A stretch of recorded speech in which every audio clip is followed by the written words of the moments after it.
how to be the most valuable member on a team. Okay, great. All right. So let's begin. Thank you for coming. And this evening, I would like to share with you guys some of the things I have learned in my many years, at least 13 years of working in the technology space. My name is Victor Ogunshola, and a little bit about me. I'm supposed to be Yoruba, but I grew up in the north. So I have a Yoruba name. I speak some Yoruba, but I speak more Hausa than Yoruba. I am married to a female wife with three boys. As I said it now, I felt very proud of God. Yeah, so I have three boys, and I just felt that I needed to share some of this experience with you guys. So this is not one of those calls where I'm trying to sell something to somebody. I just feel that there are some things that I know how to. I have learned over the years because I started out my career as a support engineer, tech support engineer. I just help guys fix stuff in their hosting domain and all those kinds of things.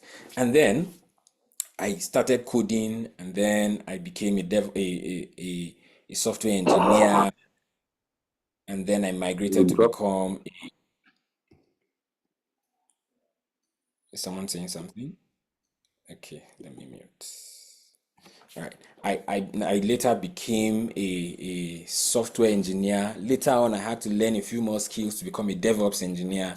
After a while, I got to the point where coding was not one of the things I like doing anymore. But I enjoyed building projects, even though I don't do the coding myself, but I organize a team and execute a project. It's something I love doing, and eventually I built a company out of that. So I felt there's some things I know. I have bootstrapped, I have learned. I think I can share it with people. And one of those things is how to be the most valuable member on a team. Now, a team could be a company, it could be a side gig project that you are just on with some other people.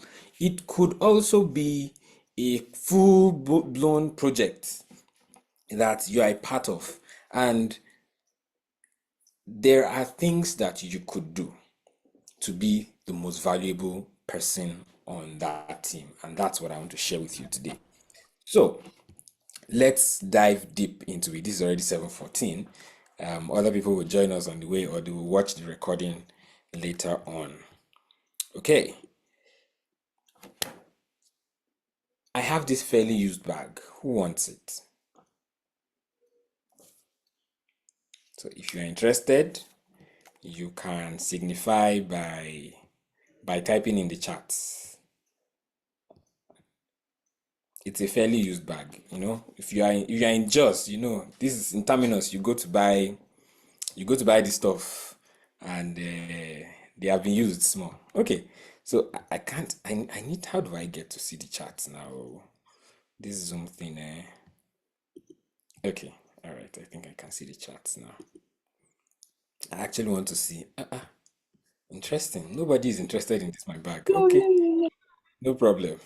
All right. So um. Okay, so let me give you a little profile about this bag. This bag is the exterior is real crocodile skin. That's its original crocodile skin that was used to make this bag. And this bag also,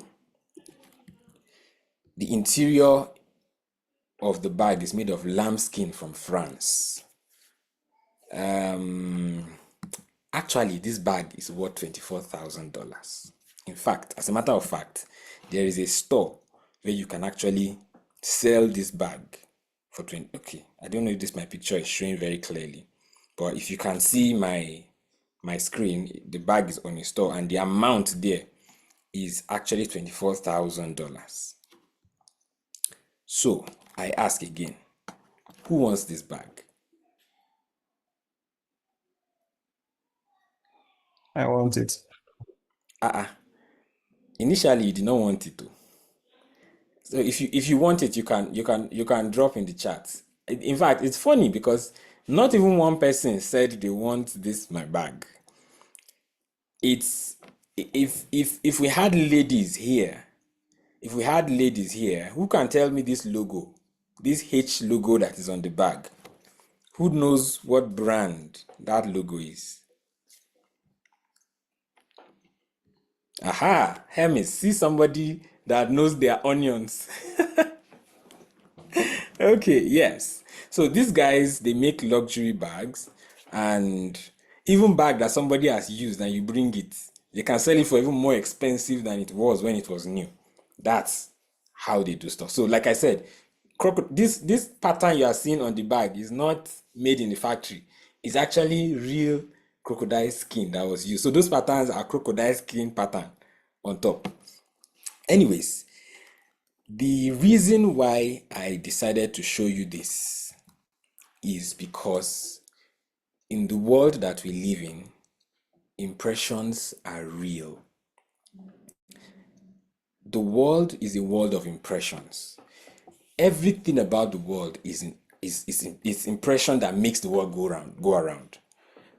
The whole idea about social media is to create impressions about things.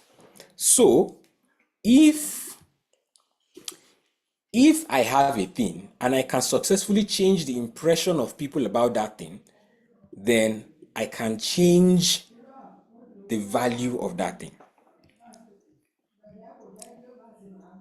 Let me take a little time to define what impression is before we dive deep into this. So an impression is an idea, a feeling, or an opinion about something or someone, especially one formed without conscious thought or the basis or on the basis of little evidence. So I showed you a bag. I told you I asked who wants the bag, and nobody responded. It looked like one thing that I just picked by the roadside. But when I gave you the profile of the bag, all of a sudden you want the bag. Now, note something. Even if what I told you was not exactly true, do you know that you now feel like that bag is very valuable? As a matter of fact, it is no longer about the bag anymore. It is about how much you can sell that bag. The guy who unmuted and said he wants the bag, he's a guy. This bag is a female bag. What is a guy looking for with a female bag? But because of the impression I now gave him about the bag, he is now interested in it, even though it's not something he can use, but he wants it. Now that's the way the world runs. And this is not just for bags and material items alone. Let me give you one more example. Who knows this thing? This thing on the screen. Who knows what it is? You can unmute and answer. This gadget on the screen. Who knows what it is?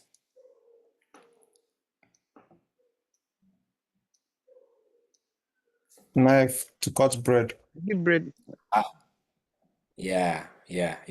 It's actually a bread knife. That's the general name we call it, a bread knife. Have you tried cutting bread with regular knife before?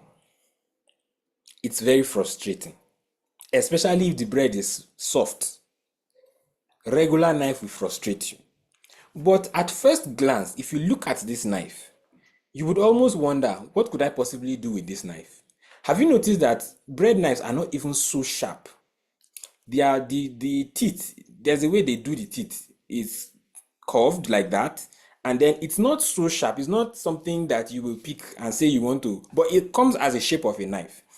If you pick that bread knife at face value, you will almost say it's useless because it cannot cut meat.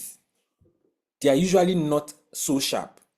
But when you have bread in front of you and you need to cut this bread neatly, you will appreciate the fact that someone invented the thing called bread knife. In other words, the value of a thing is directly tied to the impression people have about it. And so are we as human beings. What people think about us is what determines how much they value us. Meaning that if people feel certain ways about us, just know that your value is dropping. And there are certain ways that people can feel about us, just in their head. Whether it's real or not, it's not even the question right now. But they feel certain ways about us. It can determine whether our value goes up or it goes down. Now, ooh, okay, yes. For every one of us, we have a CV, curriculum vitae, or resume.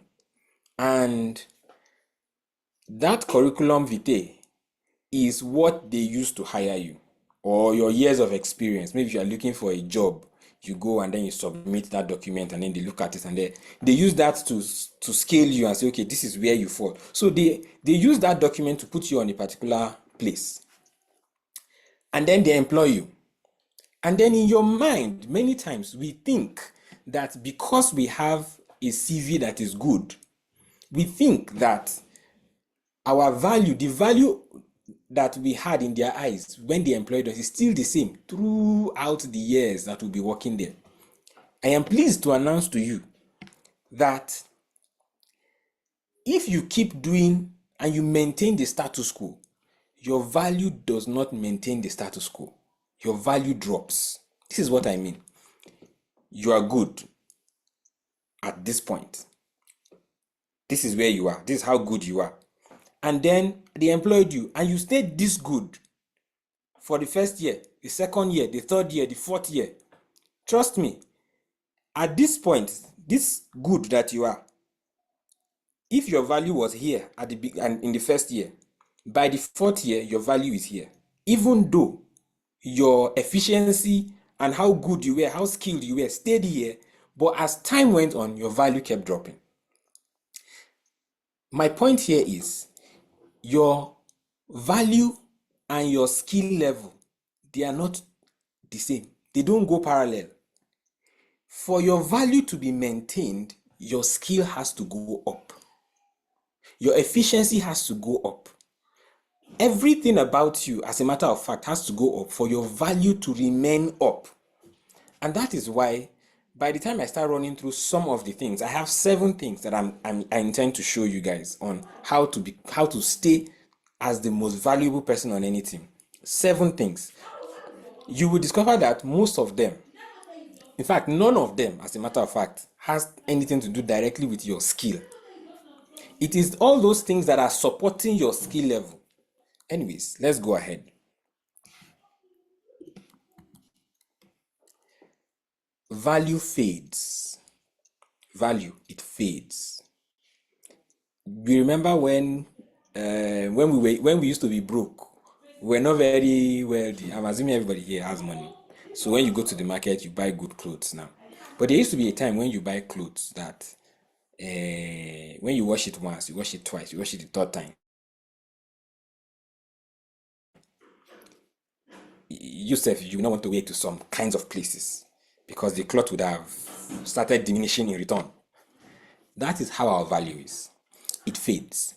This means that there has to be a way that we intentionally and deliberately service our value. Just like you go to a car mechanic workshop, and some people do it monthly, some people do it every 2 months, some people do it every 3 months.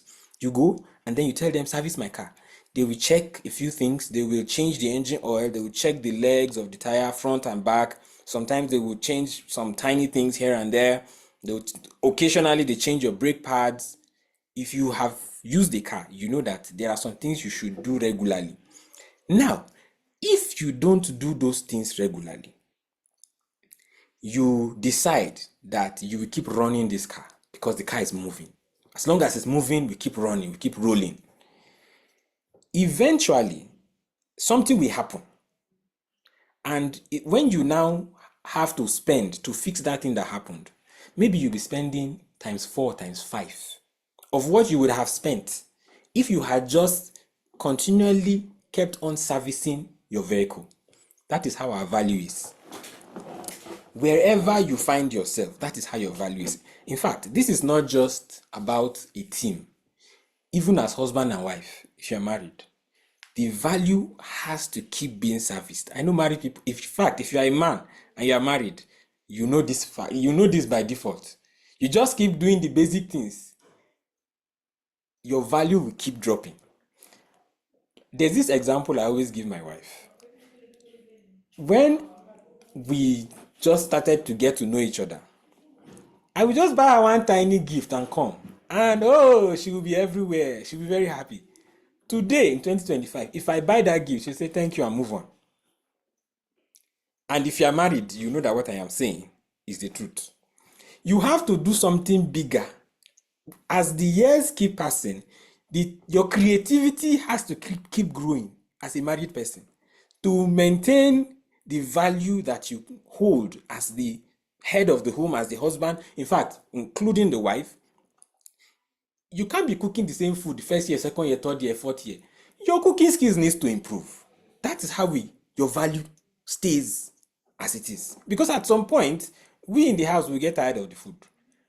In general, I am trying to say that you have to intentionally do something about your value everywhere you find yourself, or else the value keeps dropping. And it's not about staying at the same level. It's not about as long as I know my process. Let me just keep doing this process. This process that got me here, let me keep doing it. I'll not change anything. Just keep doing that process, your value will be dropping. You have to improve on your process. So, what extra can we do to skyrocket our value to our team and to our team lead? Now, because we are specifically talking about a team and team leads and how our team leads will always come to us when they need stuff and how our team members will just like us. That's the goal. Not like you because you are fine, but like you because they know that things get solved whenever they come to you. How do we get to that point? What are the things we need to do? And like I already told you, it has very little to do with your skill level. Because I'm in the tech industry, I'm sure many of the people here are technology people. Probably you're a developer, you're a DevOps engineer, you're a graphic designer, you're a video editor, you are sharp within that space, content creator, that's where you fall in. We are all the technology people. You work with people who are technical. So somehow we need each other in one way or the other. We have to work together. Front end guy needs back end guy. Back end guy needs DevOps guy to deploy. Mobile guy needs back end guy. We always need ourselves one way or the other. So there is a place you can be on a team that they know that anytime something comes your direction, somehow it just gets solved. Whether it's your thing or not, it just gets solved. So, like I said, I'll give you 7 things and I'll be done and we'll ask questions. What's the first thing? Be interested in the bigger picture. Now, because I told you I've grown through the ranks, I started from down below. Now, I only code when I want to. There are projects that I'm still touching code here and there because there are things that I feel I need to touch this one myself, or the person who needs to touch it for some reason is not there and I need it done urgently. And of course, I know how to do it, so I just get it done. Right now, I don't have to code if I don't want to. But I work with people and I can tell you the difference between someone who is interested in what we are doing and somebody who is just there to do what he's told to do. It's not difficult. It's very easy to differentiate. In fact, one of the ways is the kind of questions the person asks. When you're in discussions, when you're in stand-up meetings, it shows in the kind of questions he asks. It shows in conversations. Be interested in the big picture. Be interested in the whole thing. You know, there is a way you could just share back end. Let me just focus on the back end. As a matter of fact, you are building a mobile app and you have never installed the app since the development process started. You don't even know what it looks like. Being interested in the bigger picture does 2 things to you. It will make your lead or your boss or whoever it is, if it's your employer, it will make him to be dear to you. Like I think that's the best word. He'll be dear to you. Or it will make you to be dear to him. I think that's a better way to put it. Meaning that you just notice that your boss is looking out for you.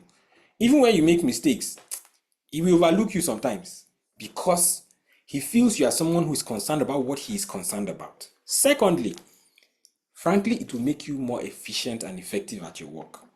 Because when you know why you are doing something, it's easy for you to take decisions on your feet when you don't have full details, but because you know that, okay, this is actually what we are trying to achieve. When there is something that is not very clear and the person who you are supposed to ask is not close by, since you know the big picture, you'll be able to say, I think this is the direction to go. And that is why many times the person who is not the team lead, but who is interested and has researched about the big picture of this project or this organization, when people come to him for answers, it looks like he has all the answers, as if he knows more than them. Not really. He just decided to be interested in the big picture. You see puzzles. Is it puzzles they call this thing? You can decide that all you will do is to just put your own down. Just this thing. I don't like it because it's a very stressful thing to do. But you can decide that you are not just going to be concerned about your own piece alone. You'll be concerned about other pieces. And do you know that you won't know where to place your piece until you know the other pieces are supposed to be around you? That's how you know where to place your own piece. That's just how it is. Solve problems. Don't just complete tasks. Focus on the why, not just the how. We are very skilled people. By default, technical people just want to get the job done. Yes, that's a good trait, especially if you really know what you're doing and you see a task and you understand the task, you just want to get it done. However, there is a difference between somebody who is concerned about solving a problem and the person who is just wants to complete a task. Let me tell you the difference, and I can tell you for free. If all you are concerned if all you are concerned is the task, I will leave you as a very skilled person. You can get the job done, right? But I will consider you as an intelligent person if I know that you really want to solve a problem, not just to tick off that you have done this thing. That's the difference. Skilled people tick off tasks, while intelligent people solve problems. If you have worked, in fact, as I have worked with some people they were my bosses. I still work with one currently. And every time, out of pressure, startups now, they will just go for one meeting somewhere and then just come back. And the next thing is, we need this thing done now. I need this feature done now. And I am the person leading the technology team in that company. And I'll not be wondering, he already knows. Once he comes with fire and brimstone like that, the first thing I'll just ask him, excuse me, what problem are we trying to solve? That is always my first question. After a while, he understood. So when he comes, after he has talk, you say, Victor, I know the next thing you ask me now is, what problem are we trying to solve? Then he will not answer that question. What problem are we trying to solve? Because actually, sometimes our bosses themselves have not thought about what problem they are trying to solve. They are just under pressure because one client said this thing is not working the way they want it to work and they just want to deliver. You will end up delivering, but you would discover that you didn't solve the problem. And then when you deliver, the same client that was complaining will say, no, now, but this is not doing the thing we want it to do. If you are on a team and you are more concerned about solving problems, it will be clear in how you go about your task. This particular point makes your lead to like you. I can tell you because I have had bosses, and I can tell you because I have people who I work with who, when I see this trait, I see how that they are concerned about what's the real problem we are trying to solve. Yes, I can do this task. I can do this thing you told me to do. It's not a big issue. But then I need to know the background story so that I can know the approach to take. Let's move on. Let me not stay too much on that. Then number 3, acknowledge your lead's brilliance. This one is tricky. Sometimes you need humility to do this, even though I don't even know why you need humility anyways. If your boss or your team lead or whoever is leading the team that you are on gives an idea and it worked, don't Don't keep quiet about it. And when you are acknowledging it, don't acknowledge it in private. Acknowledge it where people are. Let it be clear that it was that thing that you said, oh, that one sentence you made. That's what gave me this idea, and then I'm now going to implement it and see it worked. You don't know how much this will do. Even if you are naturally unlikable, or maybe you are not very good at your job before, because of this thing you now start doing, you acknowledge the ideas your boss brings, you will just realize that he's more patient and tolerant with you. Now, I'm saying this because I know that you don't just jump into being an experienced developer. You start from somewhere. You grow as you keep doing. And that's why we started the Nebula anyways, where we grow by doing and we earn at the same time. So you start from somewhere. So as you are growing, it's not everything you know how to do. Of course, there are tasks that will be given to you. There are things you need to do on a team, and you actually don't know how to do them very well. And then your boss now says something that is a good idea, and you implement it, and then you keep quiet. Of course, it will pass, but you have not gained anything by doing that. You've not acknowledging it is not so that he will feel good you are doing it. Don't get me wrong. Of course, your team lead will feel good when you acknowledge that his idea worked now. That's normal. But you're not actually doing it because of that. You're doing it because you want him to give you longer ropes to pull. Because there are times when you make mistakes, legit mistakes. It is times when you acknowledge him like this that he will remember and use it to give you soft landing. Okay. Number 4, no excuses, only alternatives. This is, I worked with someone one time on a team, and this guy can give you excuses for Africa. He can tell you something he was supposed to have delivered in 1 week. He won't tell you that he had a blocker until after the 1 week is complete. Then he'll not tell you, it was because this endpoint was not giving me what I needed. That was why. Okay. There is always one reason why delivery was not done. You can be someone who does not give excuses. That's level 1 to this thing. But also, you can be someone who doesn't give excuses, but also you prefer alternatives in the same breath. This is what I mean. While you know that maybe there was something that blocked you, you couldn't proceed, you couldn't go on with what you were supposed to do. And maybe the problem is actually from you. Maybe you just have not figured it out yet. But of course, there are some ideas running in your head. Make sure that at the same time you are saying that I couldn't do this, say, okay, but I intend to try this and this and this and this. Forget whether those things you will try will work or not. It doesn't matter. Just make sure that you say what next you are going to do. Because the person who is paying you to get something done does not want to be thinking for you. He expects that, shey you don't collect money. Oh yeah, now use your brain. So when you are stuck and you now tell him the problem and you're expecting him to bring the solution, in his head he's now wondering, so what exactly are we paying for? That is what is in his mind.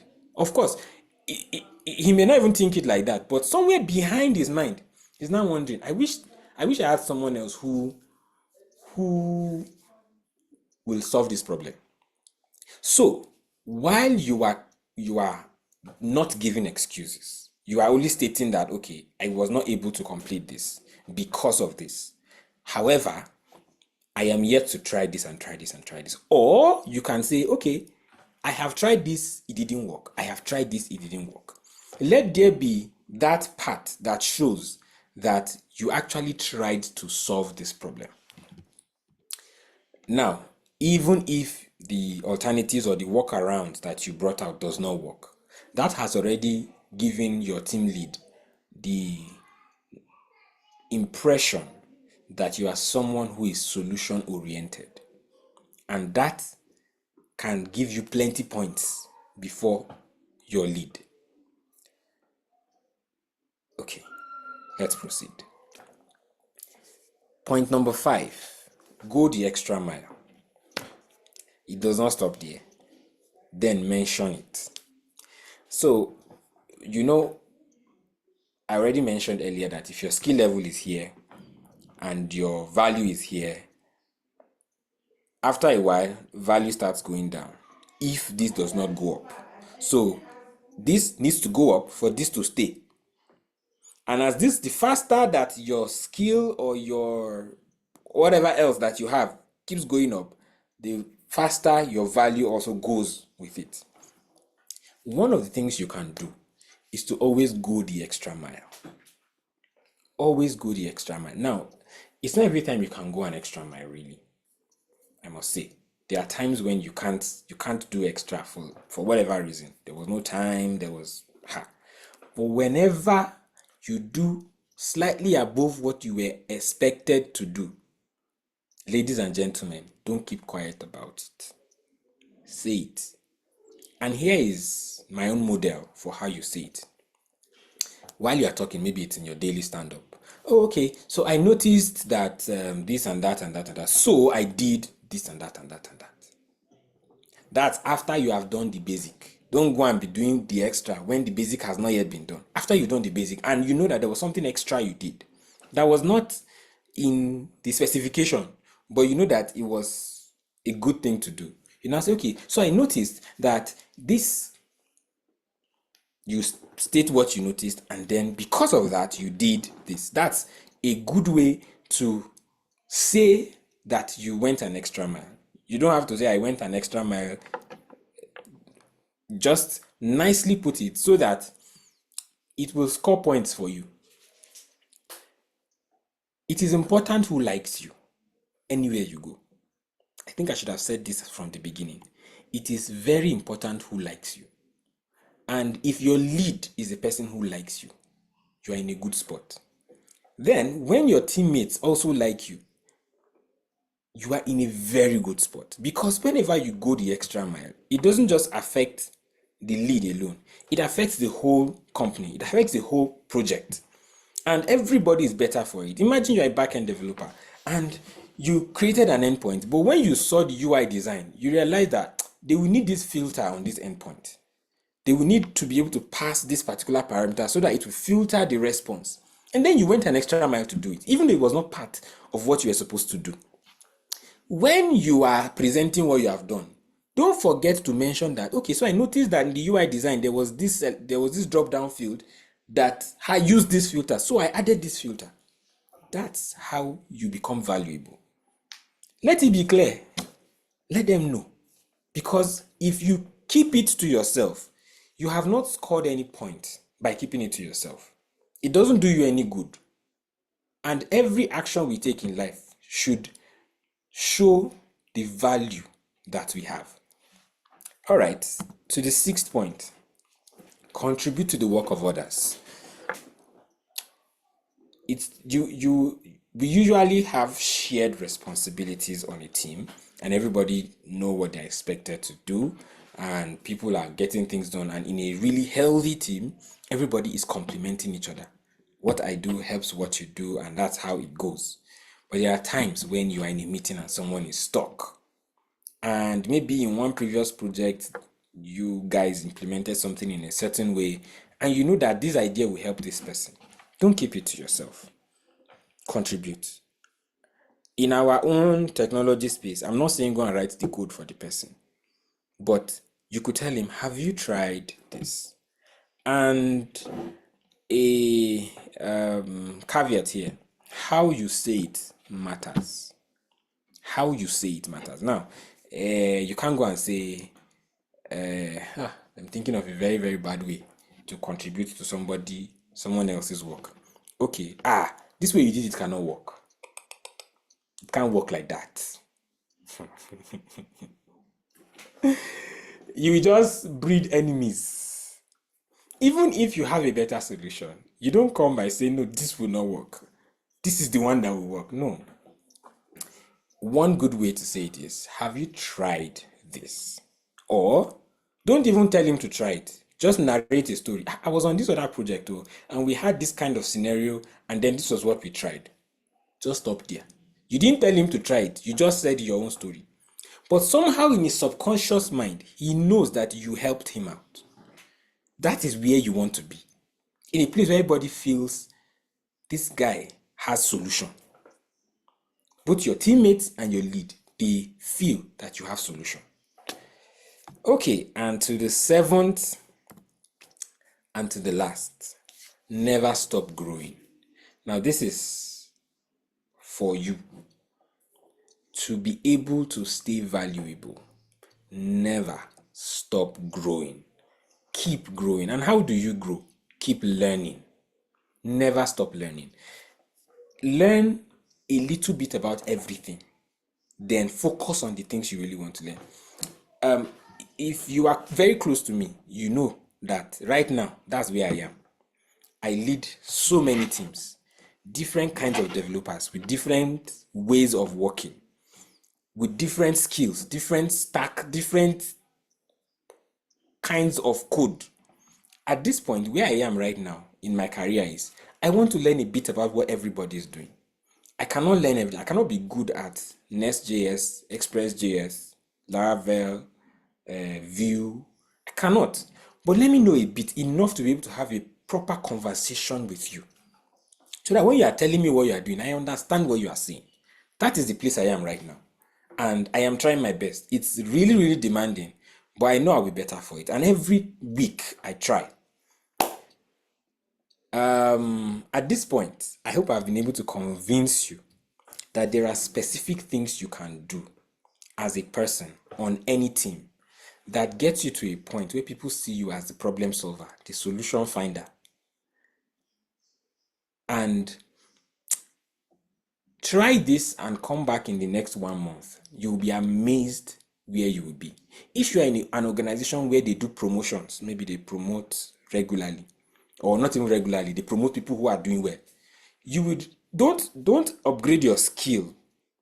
Just do these things. You see how the disposition of your boss to you will change. Take it from me for free. The way your boss will be looking at you, it will surprise you. And I hope that I have been able to help. So yeah, questions. This is 7:48, and we are not going to go beyond 1 hour. So questions. I am open to questions at this time. So if you have a question, you could raise your hand and you could ask.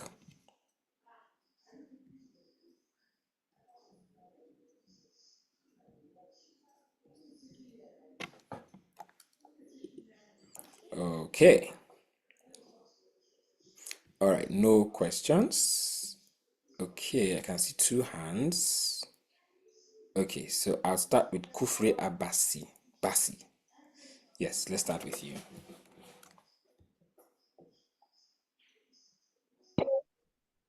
Hello. Yeah, can you hear me? Yes. Okay, I'm already good. All right. So, good day, everyone. My name is Victor. I'm a front-end developer. Yeah. So, I have a question because something that I've been happening with recent, like it has to do with team lead. I've used like a small project and also team lead. But I've worked with a couple of people that we actually built project all the way from scratch to an MVP stage. And there's a certain set of people that I work with and notice that there's something wrong, like this thing is done that way, and you give them a suggestion. Okay, why don't you do this way to actually save us this stress of going this long way? And they don't want to take that. They just want you to do what they like, what they want. They don't want to listen to your advice.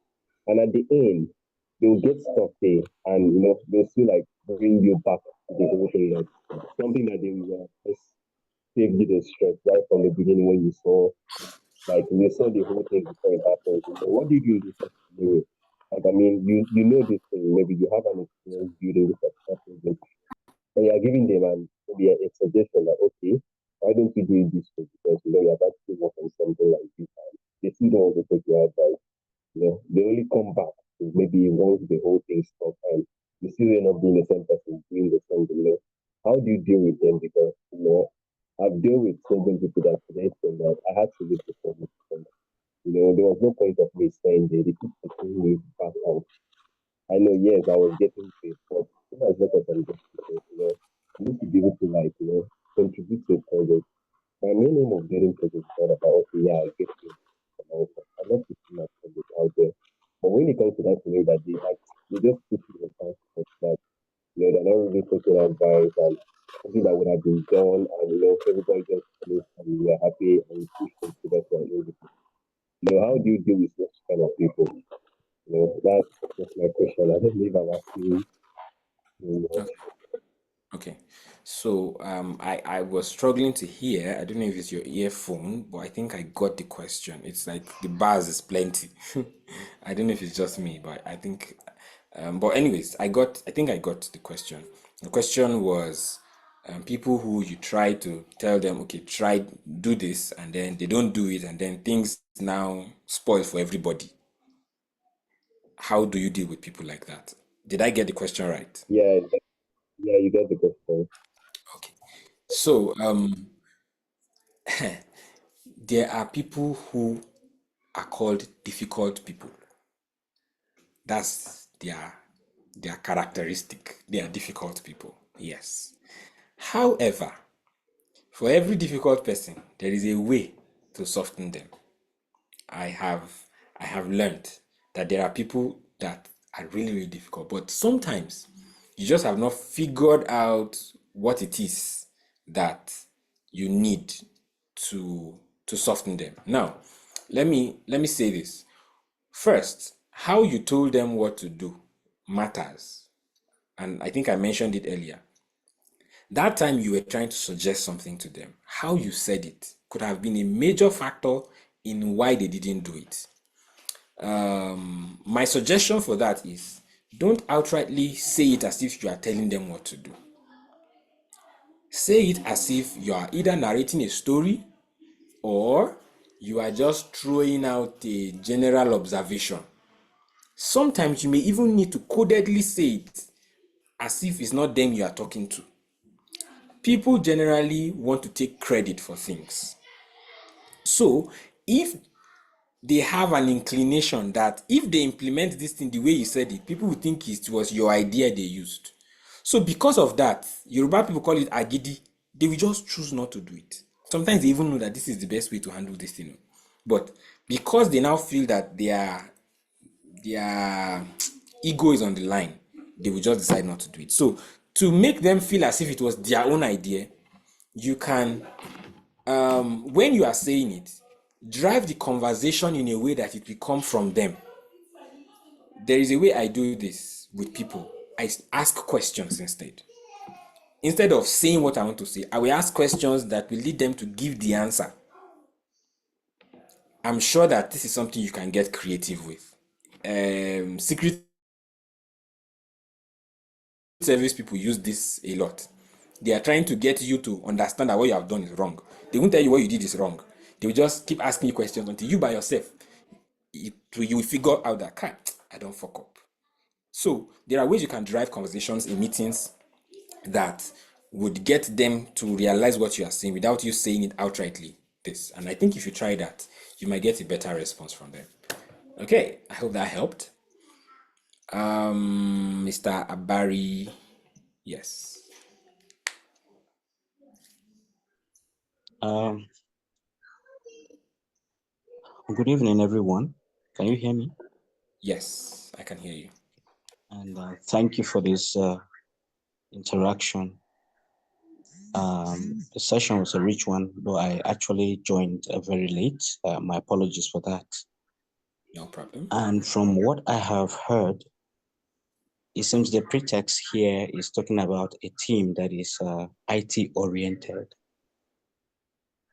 But what about where you have a boss who knows nothing about IT, but he brings in demands and he wants you to care, solve problems? And where you don't solve such problems, it could be inferred as if you don't know what you're doing. How do you present yourself? That's one. Question number two. I like the last point of keep learning. And you are able to fuse in the issue of promotion in that under that heading. Now, I believe that learning in IT does not necessarily have to be in the university or you bag a certain certificate. Maybe you are degree holder, now you have gone for a master's, now you're going for a PhD, now you're a professor, and things like that. Yeah. Maybe in some settings, some contexts, it's that is it. But sometimes the skill is what actually brings about that problem solving ability. But here you are in a context where they feel that you have to back a degree or certain kind of qualification academically, that is, in order to get promoted. But you are learning. Yeah. How do you table that before such people? Okay. Thank you. Yeah. Yes. So, um, the second question, the first question. So let me answer the second one because that's one I remember very clearly. So you are in a setting where promotion only happens when you have another degree, in short. And you are learning, you are getting better, you are growing, you are getting more efficient at what you do, but they won't promote you because you have not finished getting the second or the third degree. Okay, so there is one thing that I strongly believe is that when you have grown capacity, when you outgrow a place, the universe will bring a better opportunity that is better than the one that you have. That is, it's a law. And you know that the laws of the universe, they are do this and you get this result. Once you grow and you have outgrown your current place, even if your current boss does not see it, believe you me, there will be someone that will come around and see this thing that you can do and pick you out and promote you. In short, this is something that has happened to me as a person. That's why I'm able to see it. I used to work with MTN Nigeria. I was an engineer with MTN Nigeria. I worked there for 4 years or so, 4 or 5, can't even recall again. But I was doing my business by the side. I was growing, I was growing, I was growing. But of course, because you are working for a big company like MTN, the extent to which you can do your growth and do your own side hustle is very, very limited because you have to work during their own hours and then use your extra hours for your own personal thing. But I made sure I kept growing. In fact, I really grew that period. And at a point, someone gave me a phone call that there is this project. He's wanting to do a start. He wants to start up something and he needs somebody to manage this team. And he I talked with him, and it was a remote, 100% remote job. And I started it, even though I was working with MTN. Yeah, I'm sure MTN will not be happy with this. But it was remote, so I could do my work from home. And then, of course, it was COVID period also. To tell you that it's not something that is very, very far back. It was COVID period. We're just recovering from COVID. So we weren't even going to MTN office at that time because everybody was staying at home. But this remote guy wanted to start his own company, and then this guy was paying me more than double of what MTN was paying me. More than double. And if I had decided that I will just stick It's 8 o'clock. if I decided I would just stick to what I was doing in MTN and I won't grow other areas of my life, this person would not have found me useful when he needed me. In short, keep growing in every way that you can grow. Usually, it's also important that you grow structurally, like let there be something you are aiming at. So you're not just learning everything, you're actually growing in a way that you are becoming an authority in something. So when it is time and they are looking for the person who can do this thing, you have been growing in this line for the past 4 or 5 years. So you are already good at it. When they are looking for who can do it and they come to you, you'll be shocked the extent to which you are so good at it compared to all the other people around. Because you were learning on your own, you didn't know that you had actually grown. That's how it usually is. When you are learning and you are in a space where they don't appreciate your growth, you won't know that you are growing until when someone from outside comes and sees like, wait, where have you been all my life? That was how my experience was. The person who recommended me to that person, the boss was telling him that, guy, you have been suffering me all these years for not linking me up with Victor. I've been suffering because I didn't have Victor on my team. That was my experience. So, yes, there are some places that will not appreciate the direction in which you are growing, but let it not discourage you. The opportunity that will carry you come out is very, very close. All right. Any other question? It's already 8 o'clock. My first question, sir. Please remind me what that Is it- first. And it seems you ended on a prophetic note. Thank you. Yes, receive it. No, you don't have to say that. But no, the first Okay. question I asked is that your presentation seemed to assume that you are working in an IT oriented or IT centric team. Yes. Thank you. So your Okay, boss is not an IT person, and he just he's not wants an to. IT person. He doesn't. I'm not sure he knows anything about it. For instance, there are some bosses like that. Yeah. I But remember. but the moment they come, they get something, they want you to do it quickly. While in short, in IT, there are steps, there are things to look out for, and Yes. so that you can approach the matter from the professional perspective. So how do you go about that? Because sometimes one could be misjudged to be incompetent when. Yes. So how do we do that? Thank you. Yeah. So, as a matter of fact, this is not just IT and non-IT. Even me, this thing sometimes happens to me.